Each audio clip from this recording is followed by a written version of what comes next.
Pag dinidisiplina o hinahayaan tayo ng Diyos dumaan sa pagsubok, hindi yon pumipigil sa pagmamahal ng Diyos sa atin. Kadalasan pa nga sa gitna ng pagsubok, mas maiintindihan po natin, grabe yung pagmamahal mo, Lord. Tinawid mo ko in all these challenges. Tinawid mo ko sa sakit. Tinawid mo ko sa kahirapan. Tinawid mo ko sa issue namin, sa pamilya. Grabe yung faithfulness mo, Lord. Ang glory na pupunta pa rin sa Panginoon. At hindi siya nagkukulang. Ginagawa niya yon dahil mahal niya tayo.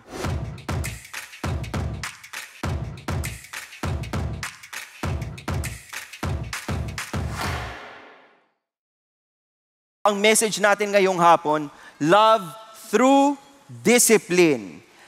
Sino dito gusto ng disiplina? Sige nga, maging honest nga po tayo. Disiplina, gusto natin. Ayan, okay. Mukhang marami namang may gusto ng disiplina. Sino dito, pakitaas lang po ang kamay, in all humility, ibig sabihin, tataas nyo siya, hindi dahil nagyayabang kayo, dahil gusto ko lang malaman. Sino dito kaya nyong sabihin sa sarili ninyo, ako ay disiplinadong tao? Taas kamay. Nasaan na yung mga dinisiplina? Parang walang nauwi. Ba't ganun nangyari? Oo. Dahil ako, kailangan nating pagdasal yan. Lumapit tayo sa Panginoon ngayon. Panginoong Diyos na pinakamakapangyarihan sa lahat. Nagpapakumbabaho kami ngayong araw na ito at lumalapit po kami, Panginoon. Kayo po ang nawang kumatagpo sa bawat isa sa amin. Kayo po ang mangusap sa aming mga puso. Kayo po ang mag-minister sa bawat taong nandito ngayon, nakikinig live o di kaya naman sa mga nanonood ngayon. Lord God, we want to hear from you. We want to experience your love, Lord. Hayaan po ninyo yung mga puso namin ay mag-respond sa inyo at hindi kami dali ng aming antok, ng aming comfort, kung saan, Panginoon, dito sa service na ito, ang focus dapat namin ay ikaw. Mangusap ka nawa sa amin, Lord God. Gamitin niyo po ako, Lord. Empty me of myself. Guide niyo po ako sa mga sasabihin ko ngayon. Lord, bless us with your presence. In Jesus' name we pray. Amen and amen. Ayan, magpatuloy po tayo. Ano po ang 3 punto natin ngayong hapon? 3 punto lang yan. Titignan natin yung reason, bakit ba may disiplina? Bakit kailangan ng disiplina? Saan ba nanggagaling yung disiplina? Yung response, anong reaksyon natin pag tayo'y nadidisiplina? Not just our parents, but also when God disciplines you. Ano yung response doon at ano yung magiging resulta? Para po maintindihan natin ito, balikan natin ang Old Testament. Ilang beses po tayo, the past few Sundays, nasa New Testament tayo. Ngayon, mag-uumpisa tayo sa Old Testament. Tingnan po ninyo itong Deuteronomy 8, verses 3-5. Panginoon po ang nakikipag-usap kay Moses para sabihin ni Moses ito doon sa mga tao ng Israel. Hindi pa po sila bansa nung oras na ito, pero sila po ay tinetraining doon sa wilderness. Ang sabi po dito, ang Panginoon daw, He humbled you and let you be hungry. Nagutom kayo, pinaranas ng Panginoon na magutom kayo. Fed you with manna which you did not know. Pinakain kayo ng mga bagay na hindi nyo gusto. Hindi gusto nila yung mga pagkain sa Egypt Diba? Pero ito, namumulot na lang sila ng mga nanigas na juice. Diba? Yung juice, hindi sarili nila yung kinakain nila. Dew. Ano bang hamog, di ba? Hamog sa Tagalog yung dew, di ba? O yung hamog na nagiging parang biskit o parang tinapay. Yun yung mana at ayaw nilang kainin yun. Sawang-sawa sila doon. Bakit ginawa yun? That He might make you understand that man does not live by bread alone, but man lives by everything that proceeds out of the mouth of the Lord. Doon kayo talaga mabubusog sa kung anong sinasabi at kung anong binibigay ng Panginoon. Your clothing did not wear out on you, nor did your foot swell these 40 years. 40 taon po silang paikot-ikot sa wilderness. Pero buhay sila. Except po, nung sila ay pinarusahan, dahil talaga namang pasaway sila, marami sa kanila pinatay in the wilderness. Pero hindi sila namamatay sa gutom, kahit na nandun sila sa wilderness. Thus you are to know in your heart that the Lord your God was disciplining you as a man disciplines his own son. Pag tiningnan po ninyo anong ibig sabihin ng salitang disciplining, ito po ay yung Hebrew word na yasar. Sabihin nyo nga po, yasar. Nayayasar na po ba kayo? Yasar. Pag yasar, ang ibig sabihin to chasten, to chastise, to correct, to admonish, to punish, to instruct, and reform. Yasar po, disiplina. Pero hindi lang po disiplina yung translation ng salitang yasar. Dahil yung unang beses na ginamit itong salitang ito sa Bible, makikita nyo po siya sa Leviticus. Leviticus chapter 26 verse 18. Sabi ng Panginoon, if also after these things you do not obey me, then I will punish you 7 times more for your sins. Pag hindi kayo sumunod, binigyan ko kayo ng rules, hindi kayo sumunod, paparusahan ko kayo. Yung punish po dito ay yung same na salita, yasar. Ibig sabihin, yung disiplina, yung pagpunish, yung pagpaparusa, lahat ito, ang purpose nito para itama yung landas natin. Notice the condition. The first time that it was used is in the context of disobedience. The first time the word discipline or yasar was used in the Bible is in the context of hindi ka sumusunod, kaya ka paparusahan, para matuto ka. Ngayon gusto ko pong tignan ninyo sa book ng Hebrews, yung binasa natin kanina, ito po ay napakagandang book kasi ang kausap po nito mga Hudyo na naging Kristiyano. Sila pong mga Hudyo na naging Kristiyano, ang pinakamahirap sa lahat ng naging Kristiyano nung unang panahon. Kasi dalawa po ang kalaban nila. Kalaban nila yung mga kapwa nila Hudyo na nakatira sa Jerusalem, sa Israel, at kalaban din nila yung mga Hentil, yung mga Romans, yung mga Greeks, kalaban din nila yan lahat. So talagang nagkalat po itong mga Hebrews, itong mga Jewish Christians na ito, at pagod na sila sa buhay. Ayaw na nila, parang bakit ganun? Nagpunta naman kami kay Jesus, ba't kami nahihirapan? Kaya sinulat po yung Book of Hebrews para ma-encourage sila, patuloy kayong lumaban, patuloy niyong tindigan ang Panginoong Jesus. At sinabi po doon sa ating reading kanina, sabi dyan, no, you have not yet resisted to the point of shedding blood in your striving against sin. Hindi pa nga kayo nagdudugo dun sa laban nyo against your sins. Sino dito umiiwas po sa kasalanan? Umiiwas sa temptation, taas kamay. Ginagawa nyo yung lahat na makakaya ninyo para hindi kayo makagawa ng mali. Nakaka-relate po kayo? Sabi dito, hindi pa nga kayo nagdudugo in your striving against sin. And you have forgotten the exhortation which was addressed to you as sons. Ito ang encouragement para sa ating lahat.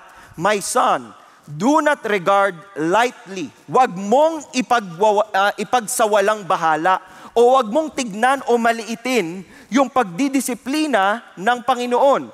Nor faint when you are reproved by Him. Yung iba po sa atin, bakit mo ako dinisiplina, Lord? Ayoko na. Tapos na agad. Huwag daw ganun. Bakit?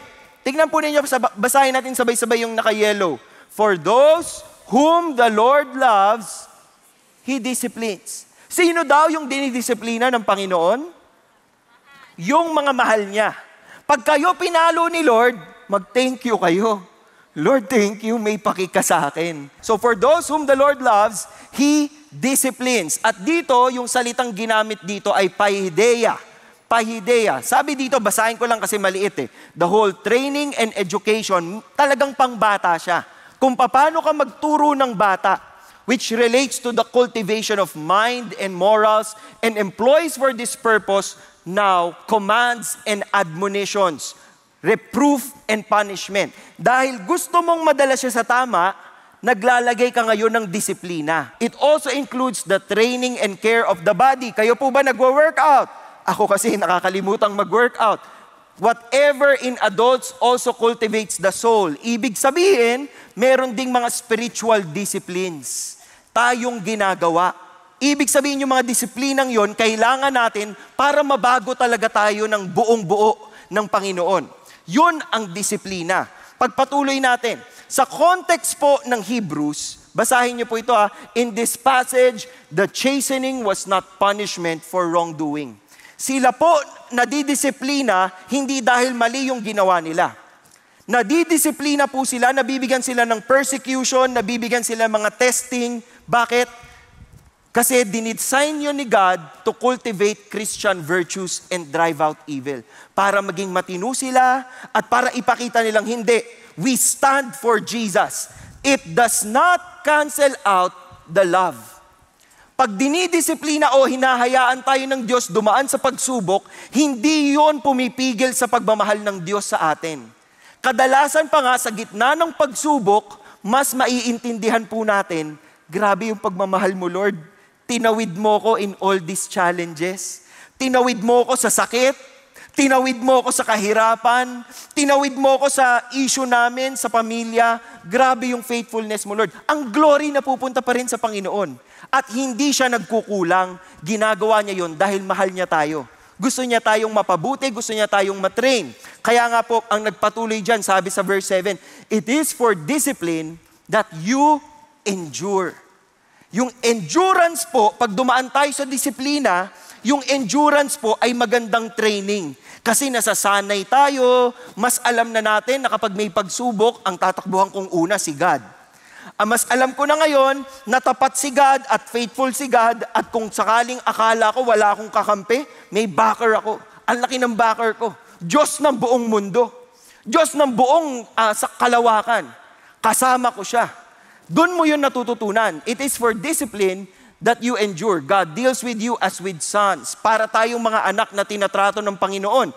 What son is there whom his father does not discipline? Pag binabasa nyo ito, ibig sabihin, mga magulang, kailangan po nagdidisiplina kayo ng inyong mga anak. Sabi po ni Paul kay Timothy, all scripture is inspired by God and profitable for teaching, reproof, correction, and for training. That's the same word of discipline. Training. Tinetrain tayo ng mga paghihirap na pinagdaraanan natin. At ang dahilan daw noon, pag pinagpatuloy natin si Hebrews 12, they disciplined us for a short time as foreseemed best to them, but He disciplines us for our good. Para sa kabutihan nino? Natin. Kaya tayo dinidisiplina para sa atin yon, so that we may share His holiness. Kaya inaalaw ni Lord ang mga pagsubok sa buhay para talagang tayo po ay mas maging holy, mas maging karapat-dapat na tawaging mga followers ni Christ. Yun ang purpose ng disiplina. Na inaayos po yung ating karakter, inaayos po yung ating pagkatao. Ano po yung mga elemento ng discipline? Meron yang correction, meron din yang training. Sabi po sa Proverbs, mga kapatid, tingnan nyo he who withholds his rod hates his son, but he who loves him disciplines him diligently. Kadalasan daw po, ayan sabi, pag pinagdadamot mo yung pagpapalo sa anak, hindi mo pinapakitang mahal mo siya. Kasi bakit? He who loves him disciplines him diligently. Maayos na pagdidisiplina. Hindi ko sinasabing abusuhin niyo yung mga anak ninyo. Okay? Ang sinasabi ko yung maayos na pagdidisiplina, i-explain nyo bakit nyo siya papaluin. I-explain ninyo ano yung pagkakamaling ginawa. Meron po ako mga nakausap na anak ng ating mga pastor at sinasabi po nila, nung tinanong sila nung daddy nilang pastor, do you know why your daddy disciplines you? And then the children, yung mga anak po, they answered, yes, it's because you love us. Diba? Para maintindihan ng bata na yung pagga-ground sa kanila, yung pagdidisiplina sa kanila, dahil mahal mo sila. Paano pa tayong mga matatanda? Kaya po pag dinisiplina tayo ni Lord, huwag tayong pupunta kay Lord at sasabihin, akala ko ba mabuti ka? Sabi nung kanta, good, good Father. Bakit mo ko hinayaang masaktan? Walang ganun. Bakit? Kasi yung inaalaw ni Lord sa atin for the good of those who love Him. Para sa ikabubuti natin. May matututunan tayo sa mga pagsubok na pinagdadaanan natin. Yan po ang rason kung bakit may disiplina. Pangalawang punto tayo, ano ang reaksyon? Ano ang response natin? Pag tayo ay dinisiplina, hindi lang ng magulang. Paano pag dinisiplina na tayo ni Lord? Mas mahirap yon. Tingnan niyo po itong taong to na dinisiplina ng Panginoon. Sabi po sa Acts 13:22, si David, concerning whom he also testified and said, I have found David, the son of Jesse, a man after my heart. Si David daw po ay man after God's own heart. Ang sarap na yun ang tawag sa iyo ni Lord. This is a man after my own heart. Ibig sabihin, sobrang buti nitong taong to. Tingnan nyo nga naman si David, shepherd, poet, songwriter, pumatay ng kalabang higante, bata pa siya. Ano tirador? Ay, hindi tirador eh. Ano bang tawag mo doon? Saltik. Parang ganon. Giant killer. Naging hari. Ancestor of Jesus. Kaya man after God's own heart. Pero hindi mo maaalis sa kanya yung part na to ng buhay niya. He is a betrayer. He is a liar. He is a deceiver. He is an adulterer. And most of all, David was a murderer. Nakikita niyo yung kabuuan? Hindi perpektong tao si David, pero ang sabi ni Jesus Christ at ang sabi ng Scripture, si David ay man after God's own heart. Bakit? Kasi natuto siya sa disiplina ng Panginoon. So akala ni David, nakalusot siya. Pero hindi siya pinalampas ni Lord. After a few moments, hindi natin alam kung gaano katagal, nirebuke siya ng propetang si Nathan. At ito ang sinabi, "Why have you despised the word of the Lord?" Why have you despised? Anong ibig sabihin ng despise? Sa Tagalog po, pwede yung i-translate as, bakit mo itinatakwil yung salita ng Diyos? O yung isa po nating translation, bakit mo hinahamak yung salita ng Diyos? Ibig sabihin, hindi mo nire-respeto yung utos ni God. Sinabi ni God, ganito, hindi mo ginawa. Bakit mo yun ginawa? Bakit ganun ang ginawa mo? You have struck down Uriah the Hittite with sword, taken his wife to be your wife, killed him with the sword of the sons of Ammon. Now therefore, anong parusa kay David? The sword shall never depart from your house. Hindi ko po alam kung nagbabasa kayo ng scripture. Pero after po ng pagkakasala ni David kay Bathsheba, yung pong mga sumunod na lahi, yung mga anak ni David at yung mga anak ni David, uso po sa kanila yung nagpapatayan sila. The sword never departed from the house of David. Wala pong peace doon sa kanyang pamilya. Because he has taken the wife of Uriah the Hittite to be your wife. Then David said to Nathan, ano nangyari? Napaamin si David. Opo, sorry na, propetang Nathan, sorry, eto na. Totoo, mali ako, mali talaga ako. I have sinned against the Lord. Ano ho ang reaksyon ni Nathan? Sinabi ba po ni Nathan sa kanya na, hindi, magsisi ka sa kasalanan mo. Ang dami mong kasalanan, pagsisihan mo pa yan. Hindi. Tingnan nyo, napakabilis ng forgiveness. Oh. Nathan said to David, the Lord has also taken away your sins. Oh, dahil inamin mo yung kasalanan mo at humihingi ka ng tawad sa Panginoon, tinanggal niya yung kasalanan. Pero hindi ibig sabihin, natanggal yung parusa. Tingnan nyo. However, because by this deed you have given occasion to the enemies of the Lord to blaspheme. Dahil ang pangit ng tingin ngayon kay David at sa kaharian ng Panginoon, the child also that is born to you shall surely die. At yun talaga yun nangyari. Namatay po yung pinagbubuntis ni Bathsheba. At dahil doon sa lahat ng mga parusang nangyari na yun, na-train po si David kung paano siyang siseryosohin niya yung salita ng Panginoon o yung utos ng Panginoon. Ano ba yung response ni David sa correction? Ang response po niya, madali lang. Sabi ho dito, I kept silent about my sin, my body wasted away. Sino ho dito nagkasala tapos ayaw nating mag-sorry pa kay God? Huwag niyo pong taas yung kamay niyo. Naranasan ko na yun eh. Yung alam mong may mali kang ginawa, tapos ayaw mo mag-sorry kay God. Ang hirap-hirap. Parang kinakain yung buo mong katawan. Parang magkakasakit ka, ganong klase. Night and day your hand was heavy upon me, my vitality was drained away. Ubus na ubus ako.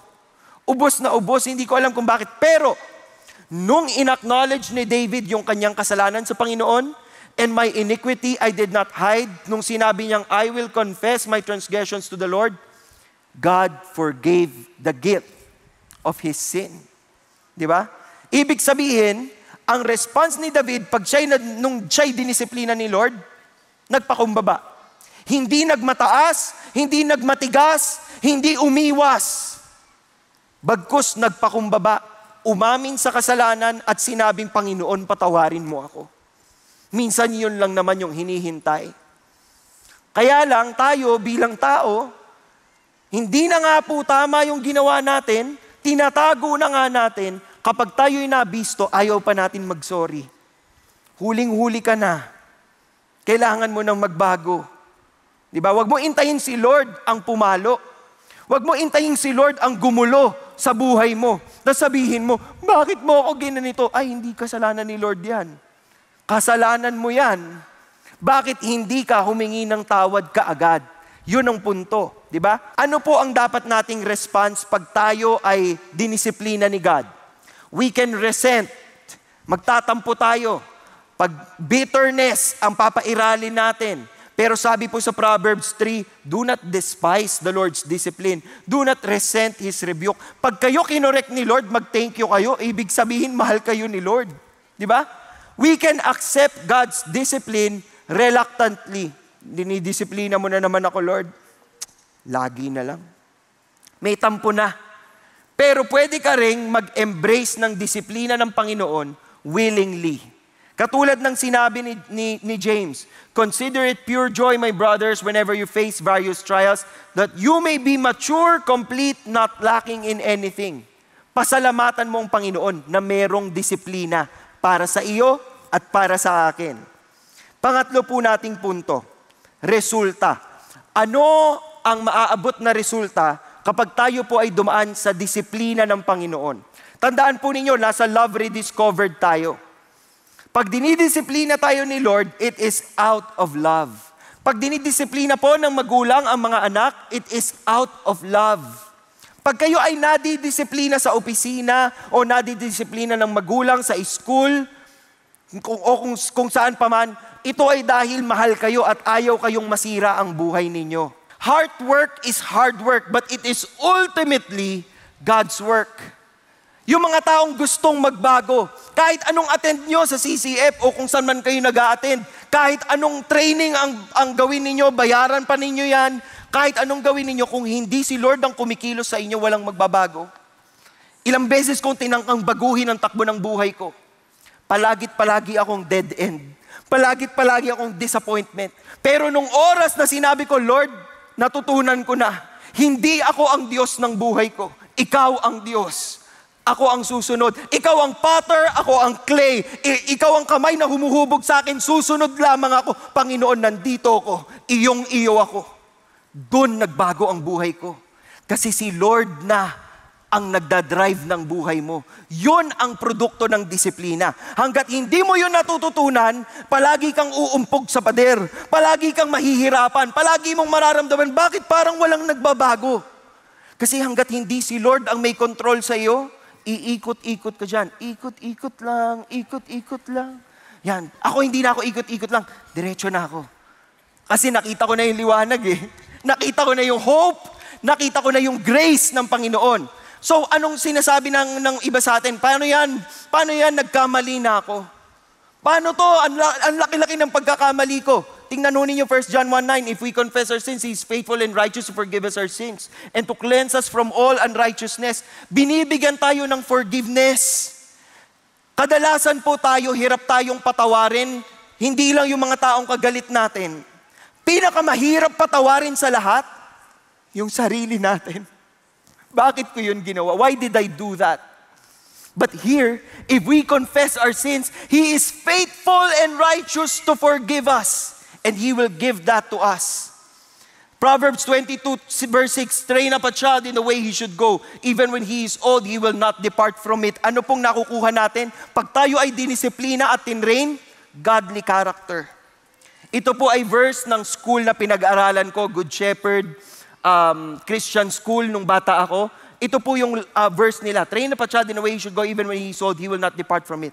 Because the godly character, kapag po ang turo nyo sa mga anak ninyo, pag ang turo nyo sa disciples ninyo is to follow God, they will eventually copy the character of God. Di ba? Kaya dapat ganun po ang ating pagtuturo. Higit sa lahat, pinakamaganda. Sabi po sa Hebrews 12:11, all discipline for the moment seem not to be joyful but sorrowful. Wala pong pinapalong bata at pumapalakpak at sinasabi, mahal na mahal ako ng mami ko, sige, paluin mo pa ako. Walang ganun. Lahat po ng pinapalong bata umiiyak. Kasi sabi nga po, wala namang natutuwa pag dinidisiplina o sinusubok. Yet to those who have been trained by it, afterwards, it yields the peaceful fruit of righteousness. We are sanctified by the disciplining that we receive. Maganda po na tayo ay inaayos ng Panginoon in this manner. Dahil yon ay ekspresyon ng kanyang pagmamahal. Si David po, tingnan nyo, sa lahat ng ginawa sa kanya ni Lord na mga parusa dahil sa kanyang pagkakamali, he learned to love God. He learned to trust God. He learned to be grateful to God. He learned to repent pag siya'y nagkakamali. Lumalapit siya sa Panginoon at inaamin niya yung pagkakamali niya. May natutunan si David. At yon ay love through discipline. Nagbago at nag-improve ang buhay niya. Sabi po kanina, hard times create strong men. Strong men create good times. Good times create weak men. And weak men create hard times. Nakikita niyo yung cycle? Iikot-ikot tayo eh. Di ba? Nahihirapan ako, pero pag titibayin ka niyan, naging matibay ka. Dahil naging matibay ka, good time. Saya natin. Eh yung good time, dahil good time tayo, relax lang tayo. Ayan ulit, weak men ulit. At pag weak tayo, weak men create hard times. Babalik lang tayo dito. Kailangan nating matuto. Huwag nating sayangin yung disiplina ng Panginoon sa atin. Sabi po ni Jeremiah, the heart is more deceitful. Sino daw ang makakaintindi? Wala. Pero, ang Panginoon natin, He searches the heart. And He tests the mind. Dinidisiplina niya yung ating pag-iisip, yung ating pagkatao, and give to each man according to his ways, according to the result of his deeds. Ganyan ang ating Panginoon. Kaya ang tanong ko sa inyo, sabi dito sa Psalm 32 verse 6, let everyone who is godly pray to you in a time when you may be found. Oras na ngayon, today, sabi sa Hebrews 3:15, today if you hear His voice, do not harden your hearts as when they provoked me. Kapag kumakatok na si Lord sa inyo at sinasabing, anak, malapit na kitang paluin, pag may ganun na, ayaw mo nang magpasaway. Di ba, nung mga bata po tayo, pag yung nanay ko nakakuha ng tsinelas, kahit anong ginagawa ko, magbe-behave ako. Kasi parating na yung disiplina eh. Parang ganun yun. Kung sinasabi sa'yo ng Panginoon ngayon habang nakikinig ka, anak, itama mo yan. Anak, mali yung ginagawa mo, kailangan mo nung tumingin sa akin ulit. Kailangan mo ibigay yung buhay mo sa akin. Kailangan mo mag-commit sa akin today. If you hear His voice, do not harden your hearts. Huwag na kayong magmatigas. Ibigay nyo yan kay God. Ibigay nyo yan sa Panginoon. Nagbago po si David hanggang sa dulo ng buhay niya. Tingnan ninyo yung dasal ni David Sabi niya sa Panginoon, you try the heart and delight in uprightness. Panginoon, ito talaga yung kinalulugdan mo, na kami ay namumuhay ng tama at wasto. Kaya pinagdasal niya yung anak niya. Sabi niya, si Solomon daw, bigyan ng perfect heart to keep your commandments, your testimonies, your statutes, to do them all. Bakit? Bakit pinagdasal ni David yon bilang magulang? Kasi alam niyang kung sakali mang magkamali si Solomon, at nagkamali si Solomon, mahihirapan siya. Dahil pag nagdisiplina ang Panginoon, mahirap. Apparently, hindi natuto si Solomon. Saglit lang siyang naging mabuti at naligaw siya ng landas. Pero si David, matibay yung kanyang faith, matibay yung kanyang worship sa Panginoon. Isa sa pinakamagandang quality ni David ay kaya niya mag-recalibrate. Alam niyo yung recalibrate? Pag nagwe-Waze kayo, tas mali yung dinaanan nyo, nagre-recalibrate si Waze Oops, magko-compute ako ng bagong way. Dito pala. Kaya ni David yun. Kaya minsan pag nagre-reklamo siya, biglang nagbabago sa dulo, nag-worship na siya. Isa sa pinakamagandang psalm ni David ay Psalm 22. Humaharap siya sa pagsubok, ang sinabi niya, my God, why have you forsaken me? Nagluluksa siya, groaning, I cry by day, you do not answer. Hindi mo ako pinapansin, nagluluksa siya. Dapat, after verse 2, tinapos na ni David yan. Sinabi niya, nakakatampo ka naman, God, bye-bye. Di ba? Kasi hindi nga siya pinapansin eh. Pero anong nagbago? Tingnan ninyo. Pinaalala niya sa sarili niya, you are holy. Tapos inisip niya yung track record ni God. Inisip niya na yung mga ninuno niya, nung nasa trouble, they trusted and God delivered them. To you they cried out and were delivered. In you they trusted and were not disappointed. At yun yung nag-sustain kay David. So kahit na may mga trouble siya, alam niya pag tumakbo ko kay Lord, kahit mahirap ngayon, babawiin niya ni Lord. Kasi yun ang track record ng faithful na Panginoon na wino-worship natin ngayon. Itong napakagandang chapter na to sa Psalm ay naging basihan sa isang napaka-powerful na prayer ng isang napaka-powerful na tao na namatay para sa iyo, para sa akin. It was on the cross that Jesus quoted Psalm 22 and Jesus said, Eli, Eli, lama sabachthani. That is, my God, why have you forsaken me? And I believe na kahit hindi na niya mabuo yung kanyang mga salita dahil mamamatay na siya noong mga panahon na yon, iniisip din ni Jesus Christ while He was on the cross, yung mga naisip ni David, na faithful si God, nasusunod ako kay God at alam ko yung ginagawa ni God. Tandaan po ninyo, si Jesus ang nag-receive ng disiplinang dapat binigay para sa atin. Siya yung naghirap para hindi tayo pahihirapan. Siya yung naghirap para hindi tayo magdurusa. Siya yung naghirap para yung kasalanan natin tubos na tubos, bayad na bayad. It is in Romans where it was said, through faith in Jesus Christ for all those who believe. Walang distinction because all of us have sinned and fall short of the glory of God, being justified as a gift by His grace through the redemption which is in Christ Jesus.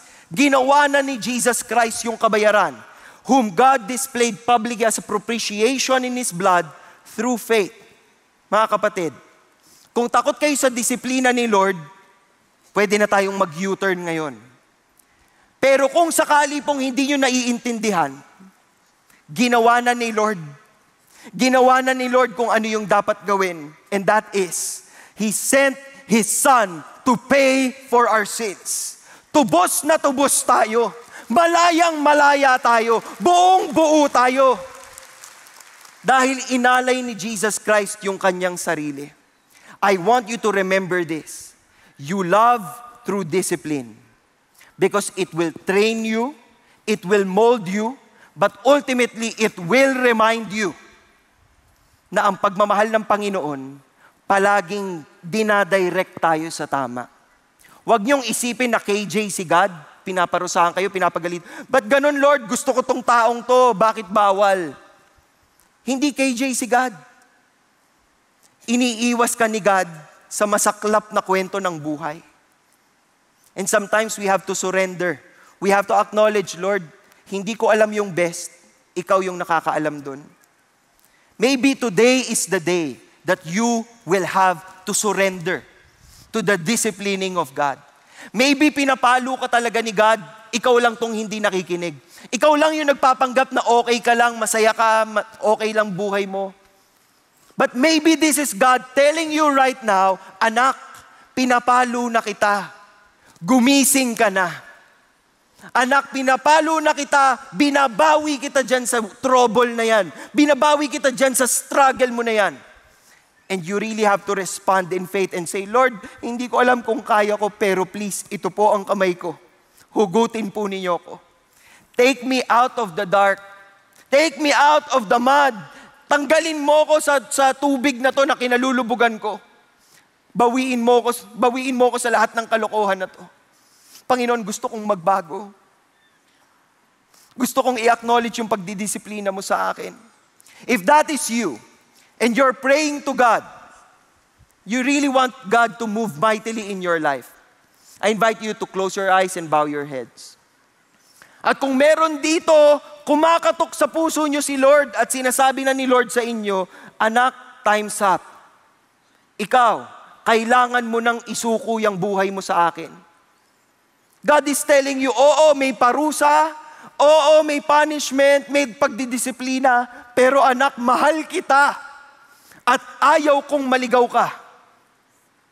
Maybe it's time to surrender. Kung meron sa inyo ditong gustong sumuko sa Panginoon at sabihin, Lord, ayoko nang lumaban sa iyo. Ikaw ang panalo. Pwede mo bang itaas yung kamay mo? Wala pong titingin sa paligid. Yung mga may dalang mabibigat na dalahin sa buhay. Sinasabi mo, Lord, ayoko na. Ikaw nang bumuhat nito. Suko na ako, Lord, sa iyo. Higit sa lahat, sinasabi mo, Lord, ayoko nang mabuhay on my own. I need you in my life. I need you, Lord Jesus. And if you're raising your hand right now, you can say something like this, Panginoon, forgive me. Forgive me for my sins. I want to make it right with you. I humble myself. I draw near to you. And God, please, I ask for your forgiveness. I ask for your redemption. I ask for your grace. Jesus Christ, I declare you today, my Lord and my Savior. Set me free and walk with me sa araw-araw. Panginoon, pinagdarasal ko po ang lahat ng taong nandito ngayon. May we receive your discipline with gratitude, and may we worship you in spirit and in truth. Because indeed, you are a good God. You are a faithful God. You are a God worthy of our worship, our honor, and our praise. Dinadakila ka namin sa araw na ito. In Jesus' name we pray. Amen and amen. God bless you po.